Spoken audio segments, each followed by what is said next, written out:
Hello students, very good morning. बेटा, mechanism of sex determination में एक पार्ट आपका स्किप हो गया था। वो पार्ट कौन सा है? Environmental determination of sex and non allosomic genetic determination of sex. तो उसको हम एक बार डिस्कस कर लेते हैं। तो सबसे पहले हम बात करते हैं एनवायरमेंटल डिटर्मिनेशन ऑफ सेक्स। तो इसके एग्जाम्पल हम लेंगे। सबसे पहला एग्जाम्पल हम लेते हैं बोनेलिया। बोनेलिया क्या है बेटा? ये एक मैराइन वोम है। ठीक है। इसमें एक्चुअल में क्या होता है, सेक्स को एनवायरमेंट कैसे डिटरमाइन करता है वो हम बताएंगे। तो बोनेलिया का जो स्विमिंग लार्वा होता है,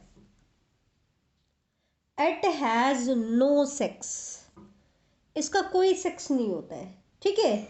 लेकिन जब ये लार्वा सेटल होता है, क्या होता है? सेटल होता है।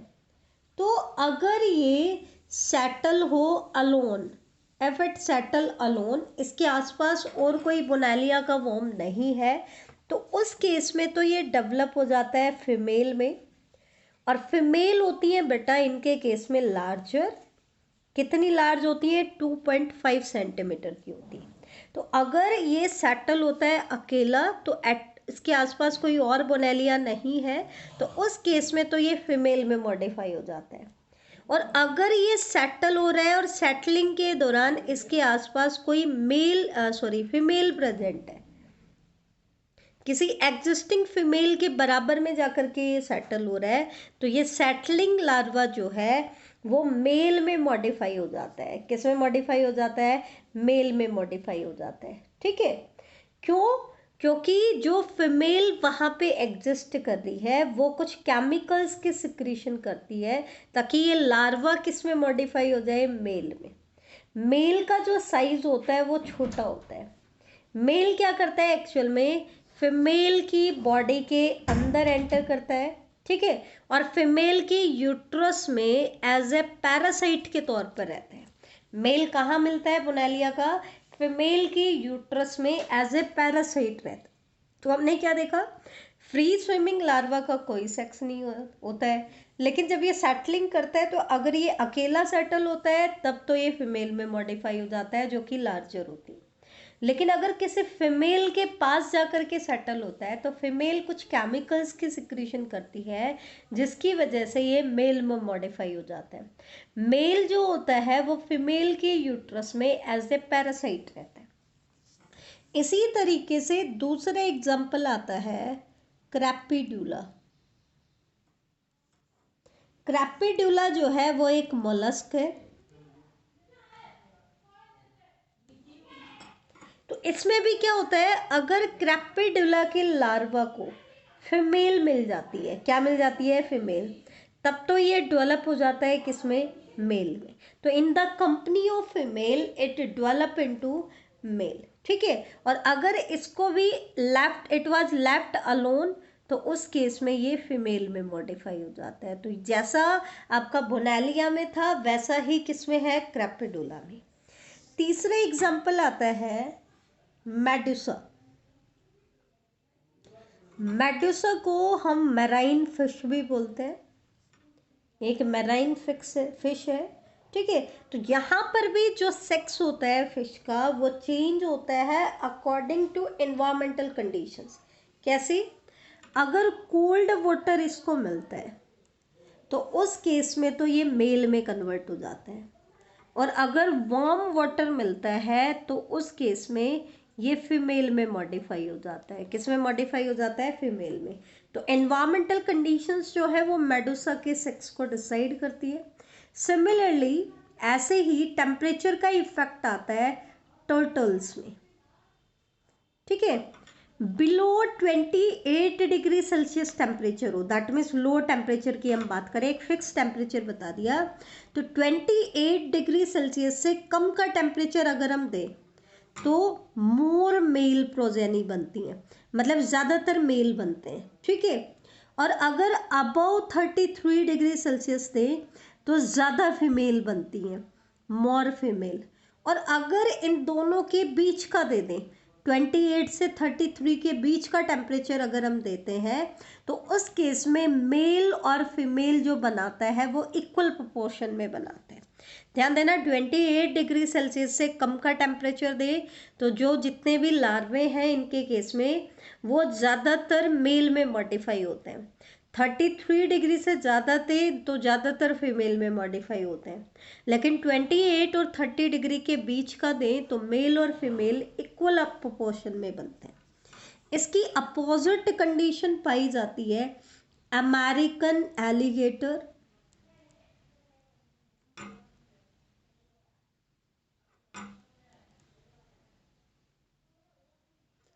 और कुछ अदर रेप्टाइल्स में। इनके केस में भी क्या होता है बेटा, अपोजिट नहीं कहेंगे, हम ये कह सकते हैं कि इनके केस में भी जो टेम्परेचर है वो इनके सेक्स को डिसाइड करता है, जबकि क्रोकोडाइल में अपोजिट होता है।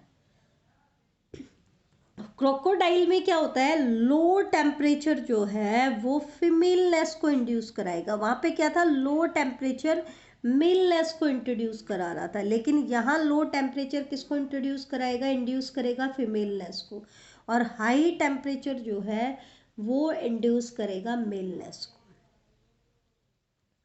नेक्स्ट एग्जाम्पल आता है इसमें, लास्ट एग्जाम्पल, आफ्रियोटोका।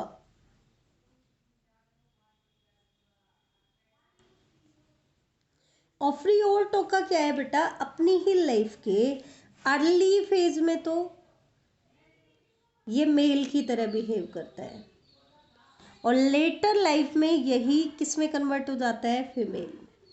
ठीक है, तो यहाँ पर हमने क्या देखा, पर्टिकुलर इन्वायरमेंटल कंडीशंस जो है, इन्वायरमेंट जो है वो इंडिविजुअल के सेक्स को डिसाइड करता है। यहाँ पे फेज का इफेक्ट आता है। तो ये था एनवायरमेंटल डिटर्मिनेशन ऑफ सेक्स। अब नेक्स्ट मेथड आता है नॉन एलोजोमिक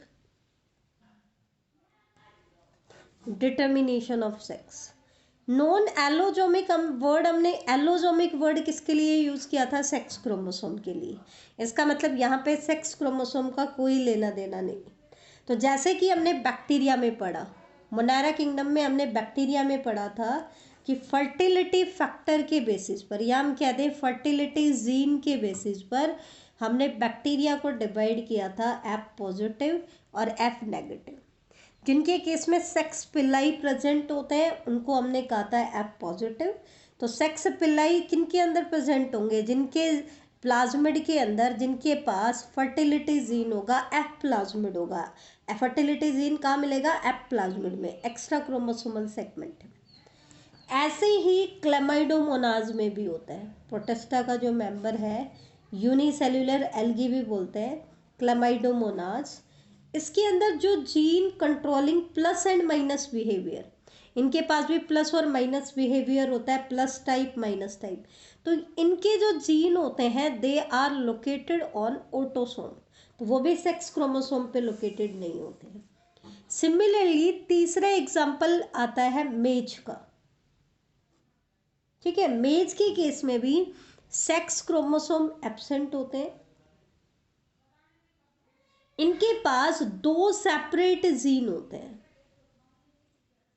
क्या होता है, दो सेपरेट जीन होते हैं, जिनमें से एक जीन डिटरमाइन करता है डेवलपमेंट ऑफ मेल इन्फ्लोरेसेंस। एक तो मेल इन्फ्लोरेसेंस के लिए इंफॉर्मेशन रखता है, इन्फ्लोरेसेंस। मेल इन्फ्लोरेसेंस को हमने क्या कहा था, फर्स्ट चैप्टर में आप पढ़ चुके हैं, टेसल। जबकि जो दूसरा जीन होता है, it determine the female inflorescence. ये किसको डिटरमाइन करता है, फीमेल इन्फ्लोरेसेंस को। और फीमेल इन्फ्लोरेसेंस को हम क्या कहते हैं, कॉब कहते हैं। जैसे हमने कहा था ना फर्स्ट चैप्टर में विंड पॉलिनेशन में, कॉर्न कॉब द टेसल, तो वहाँ पे हमने कहा था कॉब किसको रिप्रेजेंट कर रहा है, फीमेल इन्फ्लोरेसेंस को, और टेसल किसको रिप्रेजेंट कर रहा है, मेल इन्फ्लोरेसेंस। तो इनके पास सेक्स क्रोमोसोम तो है नहीं, तो इनके लिए सेपरेट जीन होते हैं।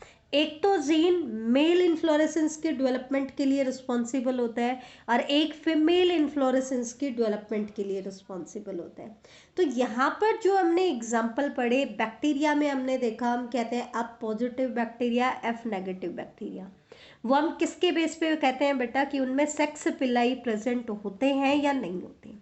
अब सेक्स पिल्लाई के लिए जो जीन होता है वो किस में होता है, एफ प्लाज्मिड में, और उस पर्टिकुलर जीन का नाम क्या है, फर्टिलिटी फैक्टर का जीन कहते हैं, फर्टिलिटी जीन कहते हैं।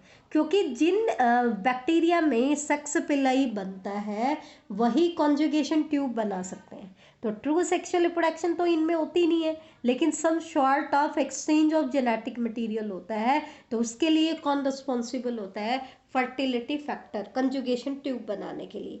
तो जिनमें फर्टिलिटी फैक्टर होता है उनको हमने कहा एफ पॉजिटिव, और जिनमें नहीं होता उनको हम कह रहे हैं एफ नेगेटिव। सेम आपका क्लेमाइडोमोनाज में भी प्लस माइनस बिहेवियर होता है, लेकिन उसके भी जीन सेक्स क्रोमोसोम पे नहीं होते हैं, ऑटोसोम पे प्रेजेंट होते हैं।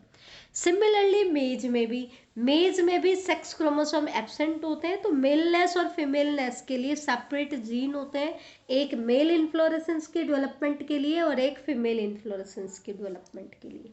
तो ये था बेटा आज का हमारा टॉपिक। नेक्स्ट लेक्चर में जो हमारे डिसऑर्डर हमारे बचे हुए हैं, जैसे कि हमने कर लिया था sickle cell anaemia, thalassaemia and phenylketonuria, ये ऑटोसोमल रिसेसिव डिसऑर्डर थे, इनको हम डिस्कस कर चुके हैं। नेक्स्ट लेक्चर में बेटा बाकी के दो इम्पॉर्टेंट डिसऑर्डर हमारे बचे हुए हैं। एक है हीमोफीलिया, जिसको हम ब्लीडर्स डिजीज भी कहते हैं, और एक है बेटा आपका कलर ब्लाइंडनेस। दोनों ही डिसऑर्डर सेक्स लिंक्ड रिसेसिव है, और सेक्स लिंक्ड में भी एक्स लिंक्ड है। बेटा सेक्स लिंक्ड ट्रेट हम किसे कहते हैं, मेनली तो सेक्स क्रोमोसोम सेक्स को डिसाइड करता है। लेकिन कई बार क्या होता है, मोस्टली ऐसा ही होता है कि सेक्स क्रोमोसोम पे सिर्फ वही जीन लोकेटेड नहीं होते हैं जो सेक्स को डिसाइड करते हैं, उसके अलावा कुछ और जीन भी होते हैं जिनका सेक्स को डिटरमाइन करने में कोई रोल नहीं है। ठीक है, तो उन जीन को हम कहते हैं सेक्स लिंक्ड, वो एक पर्टिकुलर सेक्स के साथ लिंक्ड होते हैं। ठीक है, तो वो चीज़ आप ध्यान रखना, वो ट्रेट होते हैं सेक्स लिंक्ड ट्रेट, और उनका इनहेरिटेंस पैटर्न क्या कहलाता है, सेक्स लिंक्ड इनहेरिटेंस कहलाता है। तो वैसे ही आपके जो हीमोफीलिया के लिए जो जीन है और कलर ब्लाइंडनेस के लिए जो जीन है वो सेक्स क्रोमोसोम पे ही लोकेटेड है। कौन से सेक्स क्रोमोसोम पे, एक्स क्रोमोसोम पे। ठीक है, तो ये हम नेक्स्ट लेक्चर में डिस्कस करेंगे। उसके बाद एक ही टॉपिक आपका इस चैप्टर का बचा है, पेडिग्री एनालिसिस, फिर आपका ये चैप्टर कंप्लीट हो जाएगा बेटा। ठीक है, तो ये आज हमने डिस्कस किया बेटा। जो डिसऑर्डर मैंने पहले कराए हैं आपके, उनको अच्छे से रिवाइज करना। 3 हम क्रोमोसोमल डिसऑर्डर कर चुके हैं और 3 हम मेंडेलियन डिसऑर्डर्स कर चुके हैं, autosomal recessive disorder very important part है। तो बेटा प्लीज़ इसको रिवाइज करें। Thank you.